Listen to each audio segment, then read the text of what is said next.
There are about 150 members of the Fresh Produce Association of the Americas, and Jamie Chamberlain is one of them. We've been importing Mexican fruits and vegetables through the Nogales, Arizona, Mariposa port of entry for over a century, and really helping feed North America, which is something that we're very, very proud of in this community.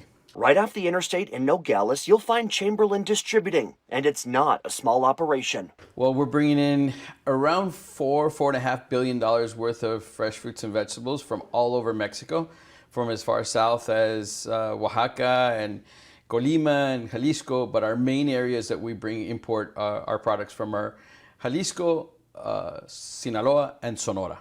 Speaking of imports, this multi-billion-dollar business handles a lot. And we're bringing in tomatoes, bell peppers, cucumbers, beans, a lot of the traditional vegetables that you see on your grocery store every single day. And Chamberlain says being a distribution hub in Nogales gives them an advantage. Here we actually make and build loads here, so a customer from Chicago or a customer from Philadelphia or Toronto may call us up in the morning and say, we'd like 4 pallets of squash, 5 pallets of bell peppers, 3 pallets of beans, and we build a load here. Chamberlain Distributing has been doing this for more than a century, and because of that, they have customers in food service, wholesale, and chain stores, and the distribution reaches far beyond the communities of southern Arizona. All over the United States, all over Canada, all over. We go to Asia with quite a bit of our hard squashes. We go to Asia with our melons. But when COVID-19 made its appearance last year, everything changed. Many companies like Chamberlain Distributing run off of contracts,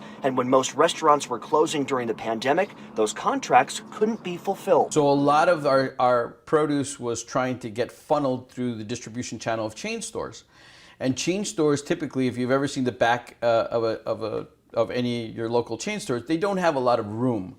So it was impossible to get the amount of produce that was available to get it into the chain stores. And remember walking into a store months ago with nothing on the shelves? It wasn't because the shelves were empty necessarily that there was no food around the country.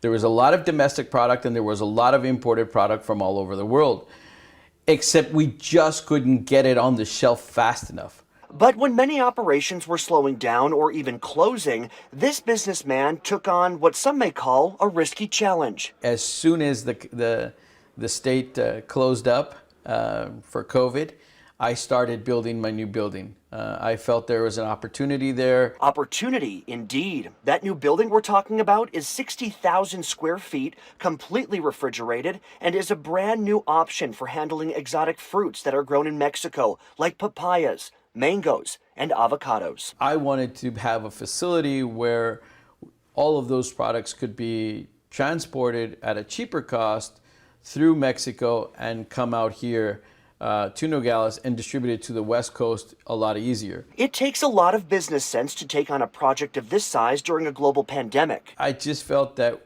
when the desperation is at an all-time low, that's when you go forward, and that's when you see some great opportunities. But the benefit may have outweighed the risk. It's a small-town operation going on its 50th year in business, continuing to bring fresh food to not only all of us in southern Arizona, but the rest of the world too.